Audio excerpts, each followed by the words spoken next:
এখানে সবুজ বাজের কথা উঠলো, এইটা নিয়ে একটা প্রশ্ন জাগছে যে সবুজ বাজে কি আদৌ ইকো ফ্রেন্ডলি?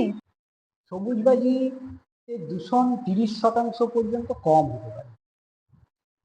70% দূষণ কিন্তু সবুজ বাজিতেও হয়।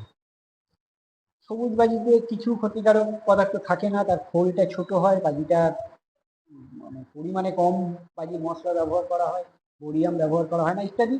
কিন্তু তা সত্ত্বেও আমরা তাই বলছি এই সবুজ বাজির আড়ালে বা সবুজ বাজি নামে কোনো বাজি নয়, সমস্ত বাজি নিষিদ্ধ করা হয় এবং এটা হয়েওছে। দিল্লি সরকার কিন্তু সমস্ত বাজি নিষিদ্ধ করেছে।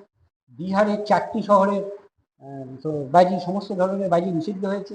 যেখানে যেখানে দূষণের মাত্রা বেশি সেখানে সেখানে এই বাজি নিষিদ্ধ হওয়া উচিত। আমাদেরও পশ্চিমবঙ্গের যে মেট্রোপলিটন শহরগুলো আছে সেগুলো তো বাজি পুরোপুরি নিষিদ্ধ হওয়া উচিত। আর সবুজ বাজি যেভাবে বিক্রি হওয়ার কথা আমরা কোথাও খুঁজে পাইনি, বাজারেও কোথাও খুঁজে পাওয়া যায় না সবুজ বাজি।